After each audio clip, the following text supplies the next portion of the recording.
السلام علیکم ورحمۃ اللہ وبرکاتہ۔ الحمد للہ رب العالمین والعاقبۃ للمتقین والصلاۃ والسلام علی اشرف الانبیاء والمرسلین نبینا محمد وعلی آلہ واصحابہ اجمعین ومن تبعہم بإحسان الی یوم الدین، اما بعد۔ میرے اسلامی بھائیوں، دوستوں اور ساتھیوں، درس کا موضوع ہے رمضان میں نبی کریم صلی اللہ علیہ وسلم کی سخاوت۔ سہولت اور آسانی کے ساتھ خرچ کرنے کو سخاوت کہتے ہیں۔ یہ کنجوسی اور تنگی کی ضد ہے۔ کنجوس انسان کو اپنا مال خرچ کرنے یا اپنی کسی بھی چیز کے دینے میں تکلیف محسوس ہوتی ہے۔ سخی وہ ہے جو اپنے حق کو دوسروں کے سپرد کر دے اور اپنے حق کو دوسروں کے پاس رہنے میں خوش دلی محسوس کرے۔ پیارے حبیب جناب محمد رسول اللہ صلی اللہ علیہ وسلم کی سخاوت، جود و کرم اور عطا و نوازش بے مثل اور بے مثال اور باکمال ہے۔ کوئی بھی اس اخلاق کریمانہ میں آپ کے برابر نہیں تھا، حتیٰ کہ آپ کی پہچان اور شناخت یہی سخاوت اور جود و کرم بن گئی۔ رمضان المبارک کے اس رحمتوں اور برکتوں والے مہینے میں نبی کریم صلی اللہ علیہ وسلم کے معمولات عبادت و ریاضت اور مجاہدہ میں عام دنوں کی بنسبت بہت اضافہ ہو جاتا۔ اس مہینے میں اللہ رب العالمین کی خشیت اور محبت اپنے عروج پر ہوتی، اور اسی شوق اور محبت میں آپ صلی اللہ علیہ وسلم راتوں کا قیام بھی بڑھا دیتے۔ کثرت صدقات و خیرات نبی کریم صلی اللہ علیہ وسلم کی عادت مبارکہ تھی کہ آپ صدقات و خیرات کثرت کے ساتھ کیا کرتے، اور سخاوت کے یہ عالم تھا کہ کبھی کوئی سوالی آپ صلی اللہ علیہ وسلم کے در سے خالی واپس نہیں جاتا۔ ماہ مبارک میں آپ صلی اللہ علیہ وسلم کی سخاوت اور صدقات و خیرات میں کثرت سال کے باقی 11 مہینوں کی نسبت اور زیادہ بڑھ جاتی۔ اس ماہ مبارک میں صدقہ و خیرات میں اتنی کثرت ہو جاتی کہ ہوا کے تیز جھونکے بھی اس کا مقابلہ نہیں کر سکتے، جیسا کہ حضرت عبداللہ ابن عباس رضی اللہ عنہما سے مروی ہے، فَإِذَا لَقِيَهُ جِبْرِيلُ علیہ السلام كان رسول اللہ صلی اللہ علیہ وسلم اجود بالخیر من الريح المرسلہ، کہ جب حضرت جبریل علیہ السلام آ جاتے تو آپ صلی اللہ علیہ وسلم بھلائی کرنے میں تیز ہوا سے بھی زیادہ سخی ہو جاتے تھے۔ دیکھیے صحیح بخاری حدیث نمبر 1803۔ حضرت جبریل علیہ السلام کی طرف سے پیغام محبت لے کر کے آتے تھے۔ حضرت جبریل علیہ السلام اللہ کی طرف سے پیغام محبت لے کر کے آتے تھے۔ رمضان المبارک میں چونکہ وہ عام دنوں کی نسبت کثرت سے آتے تھے، اس لیے نبی کریم صلی اللہ علیہ وسلم رمضان المبارک میں چونکہ وہ عام دنوں کی نسبت کثرت سے آتے تھے، اور نبی کریم صلی اللہ علیہ وسلم کے ساتھ قرآن کا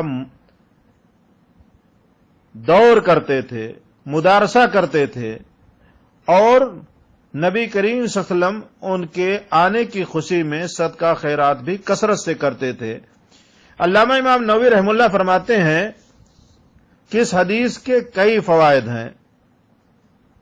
اس حدیث سے آپ صلی اللہ علیہ وسلم کی جود و سخا کا بیان ہوتا ہے۔ اسی طرح سے رمضان المبارک میں کثرت سے صدقہ خیرات کے پسندیدہ عمل ہونے کا بیان معلوم ہوتا ہے۔ اسی طرح سے آپ نے فرمایا ہے کہ نیک بندوں کی ملاقات پر جود و سخا اور خیرات کی زیادتی کا بیان معلوم ہوتا ہے۔ اسی طرح سے قرآن مجید کی تدریس اور دور کا بھی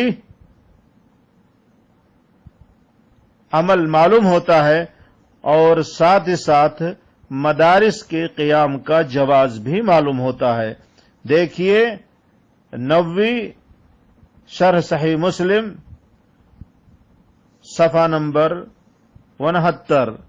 حضرت جابر بن عبداللہ رضی اللہ عنہما بیان فرماتے ہیں کہ نبی کریم صلی اللہ علیہ وسلم نے کسی سائل کے جواب میں خواہ کتنی ہی بڑی چیز کا سوال کیوں نہ کرے، آپ نے کبھی نہیں کا لفظ نہیں فرمایا، بلکہ آپ سائل کو خالی ہاتھ نہیں جانے دیتے، کچھ نہ کچھ آپ دے دیتے تھے۔ نبی کریم صلی اللہ علیہ وسلم کی سخاوت کسی سائل کے سوال پر ہی محدود و منحصر نہیں تھی، بلکہ بغیر مانگے ہوئے بھی آپ صلی اللہ علیہ وسلم لوگوں کو اس قدر زیادہ مال عطا فرماتے تھے کہ سخاوت میں آپ کی مثال نادر و نایاب ہے۔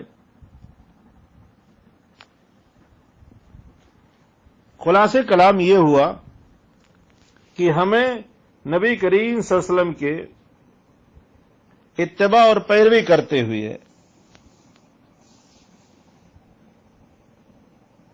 ہمیں بھی اللہ رب العالمین نے جو ہمیں مال دیا ہے، اللہ کی راہ میں سخاوت کے جذبے کے ساتھ ہمیں خرچ کرتے رہنا چاہیے،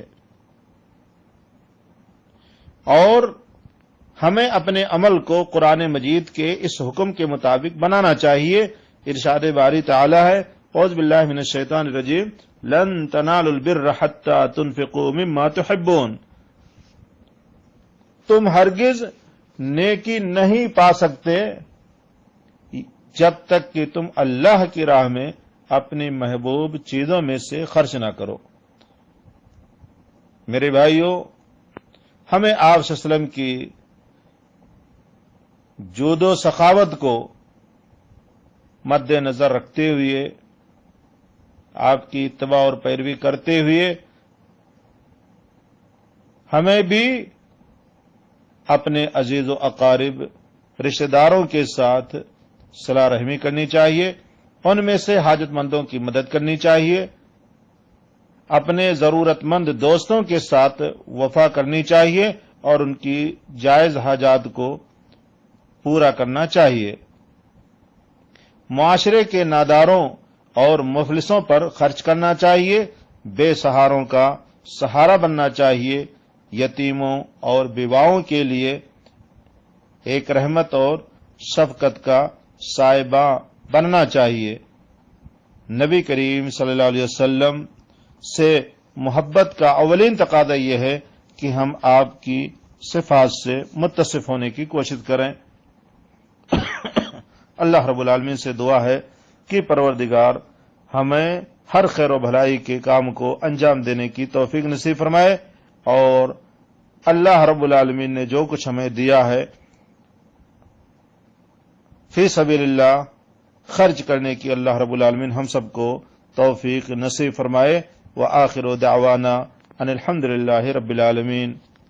سبحانک اللہم وبحمدک، اشہد ان لا الہ الا انت، استغفرک واتوب الیک۔